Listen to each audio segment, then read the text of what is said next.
નમસ્કાર મારા વાલા વિદ્યાર્થી મિત્રો, સ્વાગત છે તમારું। આજે વાત કરીશું ધોરણ 7માં મિત્રો આપણી પ્રથમ વાર્ષિક પરીક્ષા ગુજરાતી વિષયની તારીખ 7/10/2025ના રોજ જે પેપર લેવામાં આવનાર છે તેના પેપરનું આપણે સચોટ સંપૂર્ણ સોલ્યુશન આ વિડીયોમાં કરવાના છીએ। વિદ્યાર્થી મિત્રો, વિડીયોની શરૂઆત કરીએ તેના પહેલાં તમે ખાસ ચેનલમાં નવા હોય તો ચેનલને પણ મિત્રો અવશ્ય સબસ્ક્રાઈબ કરી વિડીયોને લાઇક અને શેર કરવાનું ન ભૂલતા। મિત્રો, આપણે જિલ્લા શિક્ષણ અને નગર શિક્ષણ સમિતિની જે શાળાઓ માટે નવી બ્લુપ્રિન્ટ આપવામાં આવેલ છે 2025-26ના વર્ષ માટે, તેના આધારે આપણે ધોરણ 7માં ગુજરાતી વિષયનું 80 ગુણના પેપરનું સોલ્યુશન કરીએ।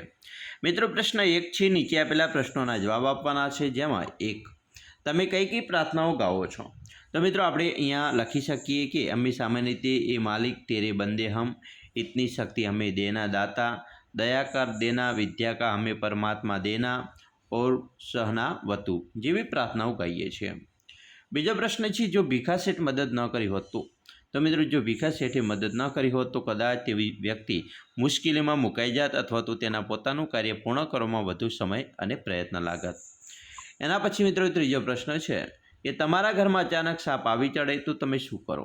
તો જવાબ છે કે જો અમારા ઘરમાં અચાનક સાપ આવી ચડે તો અમે સૌપ્રથમ તેની શાંતિથી દૂરથી જોઈશું અને કોઈને નુકસાન ન પહોંચે તેનું ધ્યાન રાખીશું।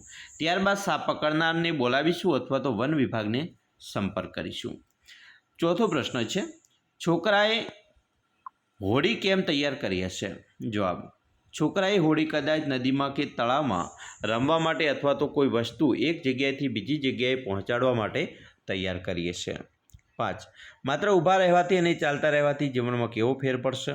તો મિત્રો માત્ર ઊભા રહેવાથી જીવનમાં સ્થિર અને નિષ્ક્રિય બની જાય છે, જ્યારે ચાલતા રહેવાથી જીવનમાં ગતિશીલતા, પ્રગતિ અને નવા અનુભવો પ્રાપ્ત થાય છે। એના પછી મિત્રો પ્રશ્ન 2 છે, આપેલ કાવ્યપંક્તિના આધારે વિચાર વિસ્તાર કરો। કાવ્યપંક્તિ છે કે શેરી બળાવી સજ્જ કરું ઘરે આવો ને, આંગણીએ પથરાવું ફૂલ વાલમ ઘરે આવો ને। મિત્રો આ પંક્તિઓમાં પ્રિયજનના આગમનની ઉત્સુકતા અને આનંદ વ્યક્ત થાય છે। પ્રિયજનને આવકારવા માટે શેરીને સાફ કરીને સજાવવામાં આવે છે અને આંગણામાં ફૂલ પાથરીને સ્વાગતની તૈયારી કરવામાં આવે છે। આ ભાવ પ્રેમ અને આદર અને ઉત્સાહ દર્શાવે છે। પ્રશ્ન 3માં મિત્રો આ છે, જેમાં વાક્યમાંથી રેખાંકિત પદની સંજ્ઞાઓ ઓળખાવવાની છે। જેમાં પહેલું છે, આ ગામ સ્ટેશનથી 16 કિલોમીટર દૂર છે। તો મિત્રો ગામ એ જાતિવાચક સંજ્ઞા આવશે અને મિત્રો 16 છે એ સંખ્યાવાચક છે, બરાબર। એના પછી જોઈશું, વોડી ગાય ટકે 8 શેર દૂધ આપતી। તો મિત્રો ગાય એ જાતિવાચક થશે। 3 ભીખા શેઠ માટે ગુસ્સો કરવાનું કોઈ કારણ નહોતું। તો ગુસ્સો ભાવવાચક સંજ્ઞા। 4 એ જોઈને કદાચ રિયાની શરમ થઈ હશે। તો રિયા એ વ્યક્તિવાચક સંજ્ઞા છે। 5 રાધા બહુ ડાહી દીકરી છે। તો મિત્રો રાધા છે એ વ્યક્તિવાચક છે, ડાહી છે એ ભાવવાચક સંજ્ઞા થશે। પ્રશ્ન મિત્રો 3નો બ છે, વાક્યમાં આપેલ વિશેષણ અને ક્રિયા વિશેષણ ઓળખાવો। મિત્રો વિશાલે સરસ વાર્તા ઝડપથી લખી। તો વિશેષણ છે સરસ અને ક્રિયા વિશેષણ છે ઝડપથી।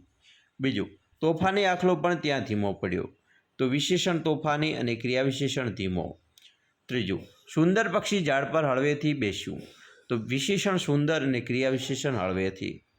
4 સોનેરી આકાશમાં તારલા ઝગમગ ઝબૂકે છે। તો વિશેષણ છે સોનેરી અને ક્રિયા વિશેષણ છે ઝગમગ। 5 મોટો હાથી ધમધમ ચાલે છે। તો વિશેષણ છે મોટો અને ક્રિયા વિશેષણ છે ધમધમ। પ્રશ્ન મિત્રો 3 કૌંસમાં એમાં છે કૌંસમાં પેલા શબ્દનો ઉપયોગ કરી ખળિયા પૂરો। પહેલું છે કે બોડી ગાય ઉપર જ અમારું કુટુંબ નભતું। બીજું, આપણે નાક વડે શ્વાસ લઈએ છીએ। 3 હું દીકરી માટે ઘડિયાળ લાવીશ। 4 ઓરડા અંદર વિદ્યાર્થીઓ ભણે છે।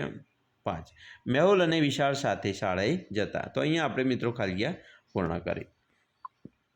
હવે પ્રશ્ન 4નો અ છે, રેખાંકિત શબ્દની જગ્યાએ કૌંસમાં આપેલા શબ્દોનો ઉપયોગ કરી વાક્ય ફરીથી લખો। મિત્રો પહેલું છે કે સાંજે સૌ આમંત્રિતોની આવવાની વેળા થઈ। તો અહીંયા મિત્રો વેળા એટલે સમય, આપણે સમય લખીશું। બીજું, આજે ઘર ચોખ્ખું હતું। તો ચોખ્ખું તો સ્વચ્છ, આજે ઘર સ્વચ્છ હતું એવી રીતે વાક્ય બનાવીશું। ત્રીજું, યવન સામંતને એના સાગરીતો બરાબર બની ઠનીને આવ્યા। તો સાગરીતો એટલે મિત્રો સાથીદારો મૂકીને આપણે વાક્ય બનાવીશું કે યવન સામંતને એના સાથીદારો બરાબર બની ઠનીને આવ્યા।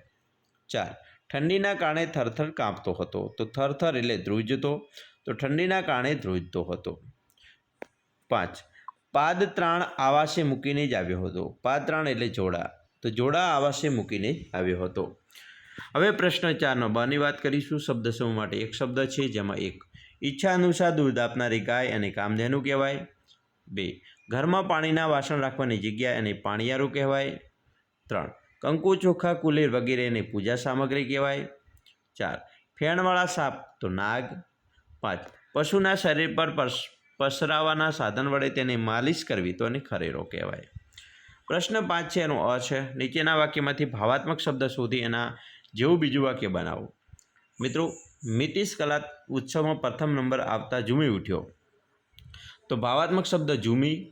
પરીક્ષામાં સારા ગુણ આવતા તે ઝૂમી ઉઠ્યો. બીજું, મિત્રના બીમારના સમાચાર સાંભળતા હરીશ રડી પડ્યો. તો ભાવાત્મક શબ્દ રડી. દાદાના અવસાનના સમાચાર સાંભળીને તે રડી પડ્યો. 3 સુનિલની વાત સાંભળતા જ મહેશ લાલચોળ થઈ ગયો.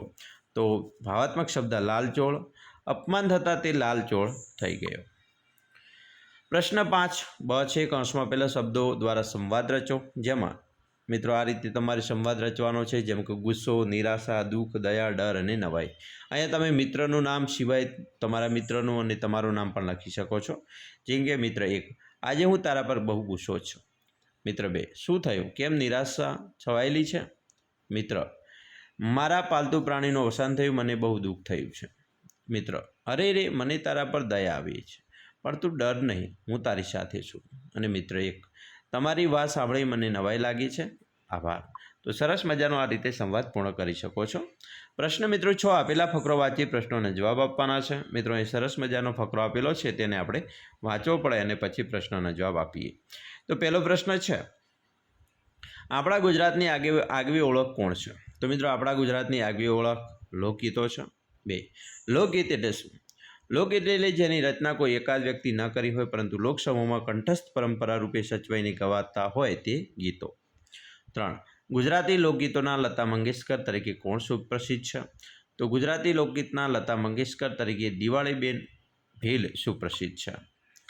4 દિવાળીબેન કેવા પ્રકારના ગીતો ગાતા હતા. તો લોકગીતો. ટોડલો એટલે શું. ટોડલો એટલે ઘરના દરવાજા કે બારી ઉપરનો ભાગ જ્યાં મોર જેવા પક્ષીઓ બેસતા હોય છે. મિત્રો હવે જોઈશું પ્રશ્ન 7નો અ છે.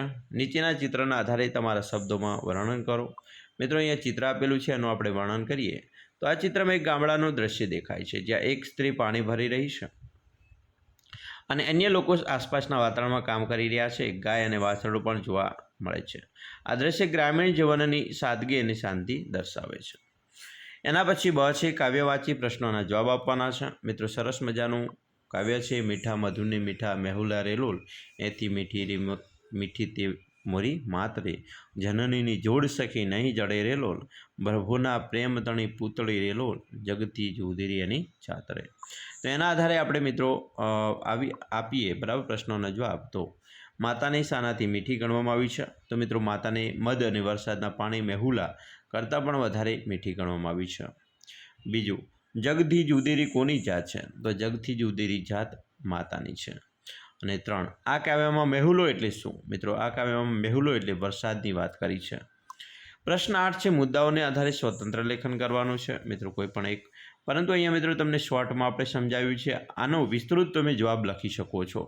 જેમ કે તમારો નિબંધ પૂછી શકે છે, મારું પ્રિય ઝાડ, સ્વાતંત્ર્ય દિન અને ગાય, બરાબર, અથવા મારું પ્રિય પશુ.